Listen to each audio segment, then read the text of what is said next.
Educational creativity চ্যানেলে সকলকে স্বাগত। গুরুত্বপূর্ণ আপডেট আপনাদেরকে দেব ডিএ সম্পর্কে। ডিএ মামলার অর্ডার কপি রিজার্ভ রয়েছে দীর্ঘদিন ধরে। 8ই সেপ্টেম্বর শুনানি শেষ হওয়ার পরে এখনো পর্যন্ত অর্ডারের কোনো নামগন্ধ নেই। কারণ সুপ্রিম কোর্ট থেকে মামলার শুনানি শেষ হয়েছে, সমস্ত পক্ষের তথ্য শোনা হয়ে গেছে এবং এফিডেভিট থেকে সমস্ত তথ্যের সাবমিশনও জমা পড়ে গেছে, কিন্তু ডি মামলার অর্ডার কপি নেই। যারা চাকরিজীবী রয়েছেন বা রাজ্য সরকারি কর্মচারীরা হতাশাগ্রস্ত হয়ে গেছেন। মনে হচ্ছে সেটিং হয়েছে, না কিছুই হয়নি। আমি আবারও বলছি, কিছুই হয়নি, এইগুলো হতে পারে না। কারণ এই ডিএ মামলা সম্পূর্ণ কর্মচারীদের পক্ষে রয়েছেন। তো এখন একটা কোর্টের তো নিয়ম রয়েছে, যদি অর্ডার রিজার্ভ হওয়ার পরে 3 থেকে 4 মাস পরে অর্ডার না আসে, তাহলে কিন্তু একটা মেনশন করা যায়। সেই মেনশন করাটা কি করণীয় এই মুহূর্তে? এই মেনশন করলে কি হবে? মেনশন করলে কি জাজমেন্টটা তাড়াতাড়ি চলে আসবে, না মেনশন করলে আরো বিপরীত ভাবে ক্ষতি হতে পারে? পুরো বিষয়টি এই ভিডিওতে আপনাদেরকে বলবো। কারণ কোনো মামলা যখন মানে দীর্ঘদিন ধরে জাজমেন্ট থাকে, অর্ডার বা অর্ডার কপি না আসে, মেনশন করা যায়, অবশ্যই মেনশন করা যায় কি ও, মানে দীর্ঘদিন ধরে। কারণ আপনারা জানেন যে এসএসসির ক্ষেত্রে যে রিভিউ পিটিশন দীর্ঘদিন ধরে আসছিলেন না বলে, সেই রিভিউ পিটিশন মেনশন করাতে গিয়েছিলেন যে কি অবস্থায় রয়েছে না রয়েছে অন্য মামলাকে কেন্দ্র করে। তারপরেই কিন্তু সেই অর্ডার কপি সামনে চলে আসে যে আপনাদের অর্ডার রেডি রয়েছে, এরকম একটা বিষয়। তো চলুন আমরা পুরো ডিএ মামলা যদি এখন মেনশন করানো হয় বা মেনশন না করানো হয় কি হতে পারে, চলুন আমরা পুরো বিষয়টি দেখে নিই। Procedural backfire, loss of moral high ground.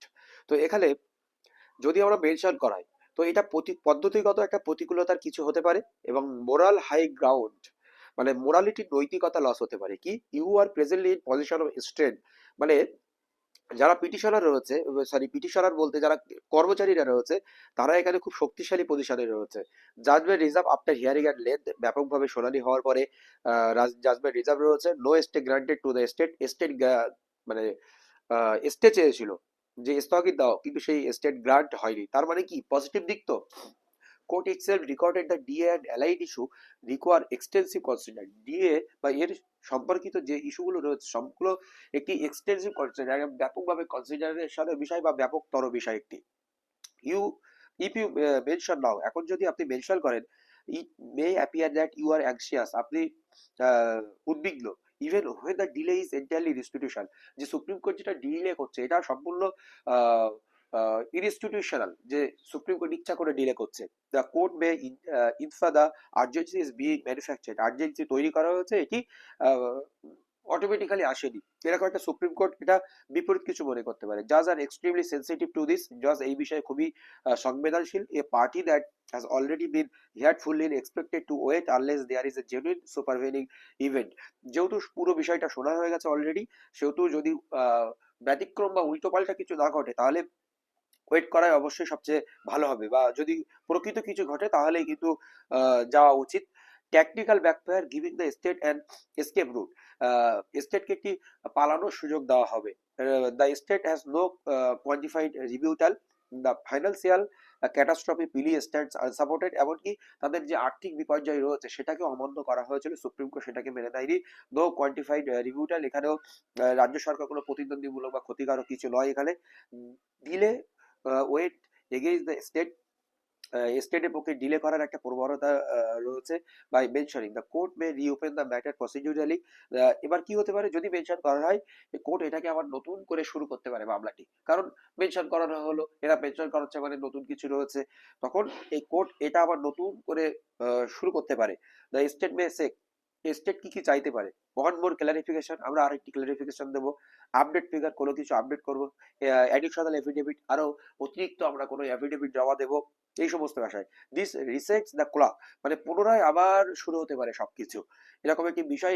এটা কিন্তু মেনশন করালে, কোনো জাজমেন্ট রিজার্ভ থাকলে, কোনো পার্টি যদি হঠাৎ করে মেনশন করাতে যায়, তাহলে নতুন কিছু আবার আসতে পারে, হয়তো নতুন কিছু বলবে বা নতুন কিছু তথ্য দেবে, এরকম একটা বিষয়। বা পুনরায় আবার প্রথম থেকে শুরু হলো, সেখানে রাজ্য সরকারকে পালানোর একটা সুযোগ করে দেবে। এরপরে psychological backfire, irritating judicial consciousness, যেটা একটা জুডিশিয়াল সচেতনতা, সেটা নিয়ে একটা ইরিটেশন তৈরি হবে বা জুডিশিয়ালের প্রতি একটা বিশ্বাস হারাবে। This is a subtle but critical, এটা সংক্ষিপ্ত হলে একটি জটিল বিষয়। Just do not like being reminded that they are late, specially by parties who have already been fully heard, যাদেরকে ইতিমধ্যে শোনা হয়ে গেছে। আর জাস্ট একদমই পছন্দ করে না যে বিষয়টি তাকে রিমাইন্ড করে দেওয়া হোক। কারণ যে তারা যে লেট করছে এটাকে রিমাইন্ড করে দেওয়া হোক, এটা জজ কোনোভাবেই পছন্দ করে না। মেনশনই can be perceived as, mention বলে কি হতে পারে, প্রেশার, চাপ বাড়তে পারে, ইমপ্লিসিট ক্রিটিসিজম, সমালোচনার মুখোমুখি হতে পারে, attempt to meaningless balance listing, listing করার জন্য এই সমস্ত বিষয় আসতে পারে। Strategic backfire weakening the future contempt narrative, যে কন্টেম্প করার যে বিষয় টিষয়গুলো সেগুলো উইকেন হতে পারে। ইওর স্ট্রংগেস্ট ফিউচার উইপন, ভবিষ্যতে যে তলোয়ার সেটা হচ্ছে সাইলেন্স আর রেকর্ড, সাইলেন্স থাকা এবং নীরব থাকা বা রেকর্ড করে রাখা। If judgment comes late, judgment যদি লেট করে আসে তাহলে কি হতে পারে, দ্য ডিলে ইটসেলফ রেস্টুরেন্ট। আগেও বলেছিলাম ডিলে সবসময় কর্মচারীদের পক্ষে বা ভালো কিছু হচ্ছে, তার মানে অর্ডারটি আরো সুন্দর করে লিখছে। আমরা তো দেখেছি একাধিক অর্ডার জাস্টিস কারোলের বেঞ্চে, সেই সঞ্জয় কারণে বলছে এবার 3 মাস 4 মাস পরে আসছে। দুদিন আগে একটি অর্ডার হলো, সেটা প্রায় 3 মাস 3.5 মাস 4 মাস পরে অর্ডারটি এসেছে। এনফোর্সমেন্ট প্রেশার, সেটি একটি এনফোর্সমেন্ট প্রেশার হতে পারে। মোরাল অথরিটি, নৈতিক যে অথরিটির ব্যাপার সেটা ক্ষুণ্ণ হতে পারে। Contempt consequence for non compliance, যে অর্ডার কমপ্লায়েন্স না করার জন্য, যে কন্টেম্প করার জন্য তার ফলাফলগুলো কি হতে পারে, সেগুলো ব্যাড ফলাফল হতে পারে।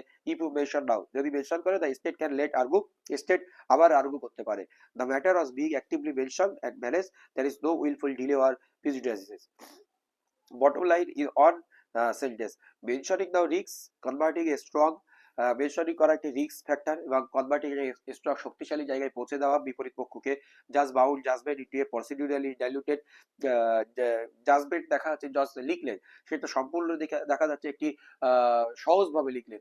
জজ আরো প্রসিডিউরালি দেখা যাচ্ছে আরো কঠিনভাবে জাজমেন্টটা লিখতে চাইছিলেন, আরো বিস্তারিতভাবে জাজমেন্টটা লিখতে চাইছিলেন, সেখানে জজ হালকা করে জাজমেন্টটা টাচ করে দিয়ে জাজমেন্ট ছেড়ে দিলেন। সেই জাজমেন্টের জন্য দেখা যাচ্ছে যারা বঞ্চিত তাদের পক্ষে ভালো কিছু হলো না, এমনটা ঘটতে পারে।